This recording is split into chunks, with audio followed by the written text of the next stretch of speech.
Por que a Rússia quer Constantinopla? Deixe qualquer pessoa olhar um mapa das possessões russas na Europa e na Ásia e observe onde estão todos os seus portos. Facilmente se verá que, com exceção dos portos do Mar Negro, todos eles se situam nas regiões mais frias, e estes, com exceção de São Petersburgo, Riga e Vladivostok, encontram-se mesmo nas regiões árticas. E até São Petersburgo, Riga e o próprio Mar Báltico ficam congelados por quase metade do ano. É assim também com Vladivostok. À primeira vista, portanto, vê-se que por quase metade do ano as marinhas da Rússia estão presas ao gelo e absolutamente isoladas das águas do mundo. E isso claramente proíbe a Rússia de ter qualquer poder efetivo no mar, e exclui todas as perspectivas de ela fazer uma guerra bem-sucedida. E enquanto esta condição continuar, não importa quão forte ela possa ser em si mesma, em marinhas e materiais, quanto à eficácia real, ela será classificada apenas como uma potência de segunda classe ou menos. O Mar Negro é a única água que a Rússia tem que está aberta o ano todo. Lá ela pode construir e flutuar suas marinhas sempre em águas mornas e livres. Mas olha, a única porta do Mar Negro para as águas do mundo, o Bósforo e os Dardanelos, está em poder dos turcos e, além disso, por termos de tratados específicos das potências combinadas, está absolutamente fechada para navios de guerra. Assim, com efeito, o Mar Negro, embora tenha águas quentes durante todo o ano, torna-se tão sem valor como se estivesse coberto de gelo durante todo o ano. É, então, de se admirar que a Rússia tenha por muito tempo considerado a destruição do Império Otomano e a posse de Constantinopla, e, portanto, o controle do Bósforo e dos Dardanelos como o grande objetivo de sua existência. Foi para conquistar a Turquia que Pedro, o Grande, passou um tempo na Holanda e na Inglaterra para aprender a construir navios. Ele escreveu: Trabalhamos para dominar completamente a arte do mar, de modo que, tendo uma vez aprendido, possamos retornar à Rússia e conquistar os inimigos de Cristo e libertar por sua graça os cristãos oprimidos. É por isso que ansiarei, até meu último suspiro. Mas, apesar de tudo, ainda paira tenazmente os odiados turcos, em plena posse da chave da única porta da Rússia. Mais agravante ainda, o concerto europeu persiste em manter os turcos naquela posição agravante. E ainda mais irritante, a própria Rússia é obrigada a desempenhar um papel neste concerto hostil. Do tédio tentador dessa situação, a Rússia buscou alívio no extremo oriente, na costa e nas águas da China. Pouco a pouco, ela se impulsionou para a Manchúria e, através da Manchúria, para a posse da península de Liaotung, com seus esplêndidos portos de Port Arthur e Downey. Lá, durante todo o ano, ela tinha portas abertas para as águas do mundo. Agora ela entraria por conta própria. Agora ela seria uma potência mundial de fato, tanto no mar quanto na terra. Lá, portanto, ela começou imediatamente a estabelecer docas, arsenais e uma das fortalezas mais poderosas do mundo. Mas no Extremo Oriente havia olhos atentos, assim como na Europa. E até esses olhos a própria Rússia abriu. Em 1895 houve uma guerra entre o Japão e a China. Quando a paz foi feita, a península de Liaotung, com outro território, foi cedida ao Japão. Mas Rússia, França e Alemanha se uniram em protesto contra a cessão da península de Liaotung. E o protesto ameaçador dessas três potências foi apoiado pela Grã-Bretanha a ponto de aconselhar o Japão a ceder a ele. Para evitar uma nova guerra, o Japão cedeu. E o território em questão caiu imediatamente sob a influência da Rússia, e essa influência logo se tornou posse estabelecida sob a cobertura de um contrato de arrendamento de 25 anos. Isso abriu os olhos do Japão para o fato de que o poder russo no Extremo Oriente significava apenas danos para o Japão. E quando a Rússia não apenas espalhou seu poder sobre toda a Manchúria e construiu sua poderosa fortaleza e bases navais em Porto Arthur e Dalny, mas começou a invadir abertamente a Coreia e, na verdade, embora por diplomacia secreta, procurasse obter o importante porto de Masampo, no sul da Coreia, bem nas portas do próprio Japão. Então o Japão viu claramente que em breve ela deveria lutar por sua própria existência. A única questão era se ele deveria esperar mais e lutar em casa, com todas as desvantagens e com perspectiva apenas de derrota, ou tomar a iniciativa de uma vez e lutar em território estrangeiro com perspectiva de sucesso. O Japão fez a coisa sábia e oportuna e grandiosamente ganhou. Ele conquistou Porto Arthur, Dalny e toda a península.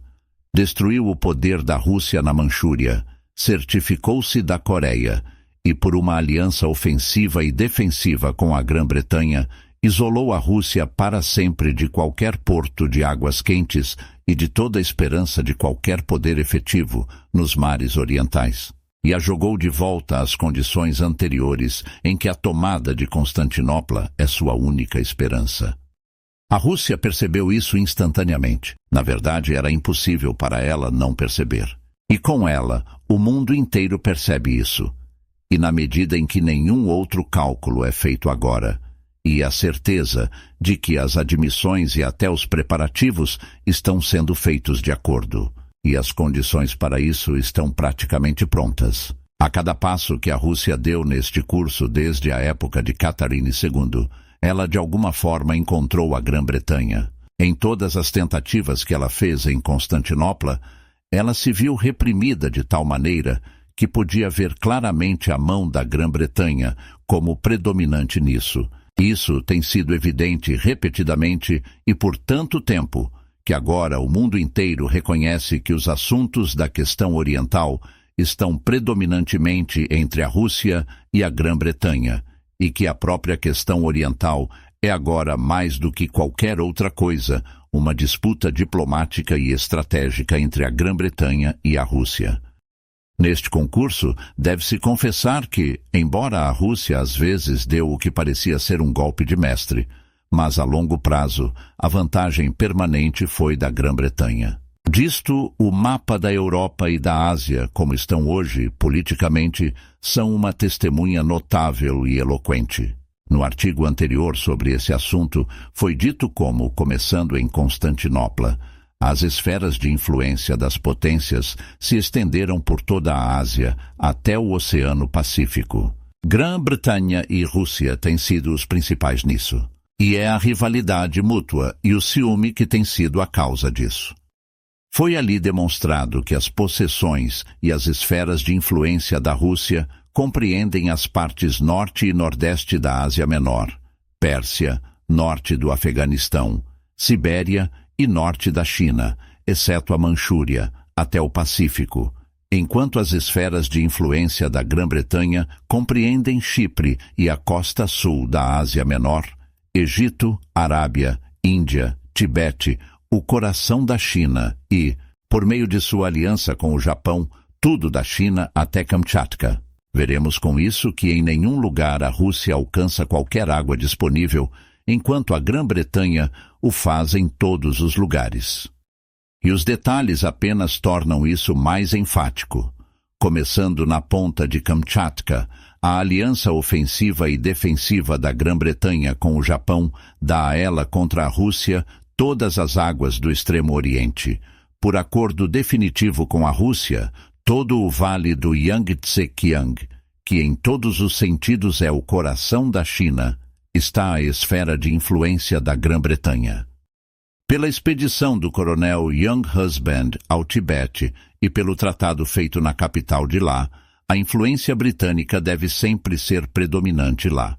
Toda a Índia é posse britânica. As ilhas dentro do Golfo Pérsico, pelas quais ela pode controlar o Estreito de Hormuz, são possessões britânicas. Aden ao norte e Somalilândia ao sul, na foz do Estreito de Bab el-Mandeb, são ambos britânicos. Todo o Egito com o Canal de Suez e a Foz do Nilo é britânico. Chipre, no extremo leste do Mediterrâneo, é britânico. Gibraltar, na entrada do Mediterrâneo, é britânico. A história também não para em Gibraltar. O canal inglês é britânico. E ainda mais, e no mínimo, mais notável ainda, contra a Rússia, o Skagerrak, se não também o Kattegat, é seguramente britânico. Pois no inverno e na primavera de 1906, a Noruega tornou-se independente. A grande questão então era se ela deveria ser uma república ou um reino. Foi finalmente decidido que a forma de governo deveria ser um reino. E o homem que foi escolhido como rei é o sobrinho e genro do rei e da rainha da Inglaterra. Sob todas as circunstâncias daquele caso da Noruega, alguém pode duvidar que esta escolha do sobrinho e genro dos soberanos da Grã-Bretanha foi provocada pela diplomacia britânica? Para qualquer um que esteja inclinado a duvidar, pode ser bom dizer que a Suécia estava à beira de uma guerra com a Noruega para subjugá-la. A Noruega estava completamente preparada e pronta para resistir. Na noite do último dia para a decisão sueca, as tropas norueguesas estavam todas esperando, com cavalos arriados e selados, prontos para entrar em ação no instante do aviso telegráfico. Mas naquela noite, nos últimos minutos, o ministro britânico na Suécia foi até King Oscar e fez representações que garantiram o reconhecimento da independência norueguesa e, portanto, a paz. Este e outros fatos semelhantes colocam fora de questão que a diplomacia britânica colocou o sobrinho e genro da Grã-Bretanha no trono da Noruega. E é fácil ver que isso pode ser apenas uma parte da longa disputa da Grã-Bretanha com a Rússia, pois o rei da Noruega, sobrinho e genro dos soberanos da Grã-Bretanha, é filho do rei da Dinamarca, e o rei da Dinamarca é irmão da rainha da Grã-Bretanha. Nem com essa forte conexão britânica em Dinamarca e Noruega poderia facilmente acontecer isso em uma guerra geral em que a Grã-Bretanha e a Rússia sejam os principais antagonistas.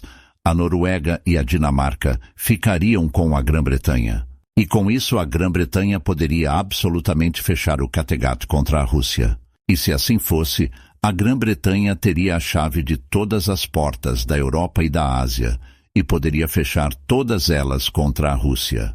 E se a Grã-Bretanha puder garantir a amizade da França, pela qual ela está trabalhando duro e que vem ganhando rapidamente, então ela pode fechar bem e manter todas essas portas contra todo o resto do mundo.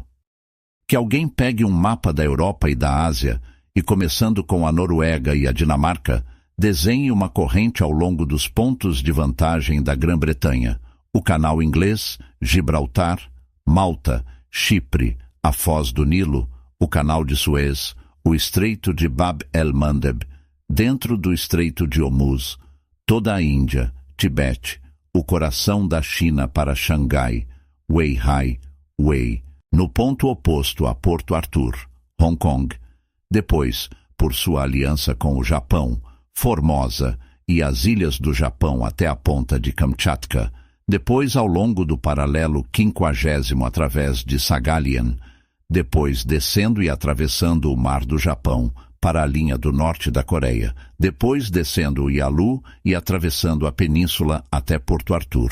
Deixe qualquer um fazer isso e depois dizer, se puder, que a diplomacia e os estadistas britânicos não triunfaram magnificamente sobre a Rússia na disputa da questão oriental.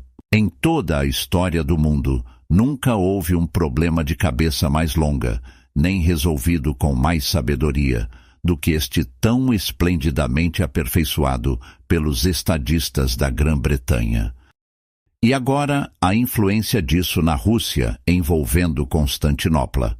A Rússia está agora alegando que, uma vez que a Grã-Bretanha ganhou tanto quanto ganhou e está tão segura em tudo, ela pode muito bem permitir que a Rússia fique com Constantinopla, sem mais disputas.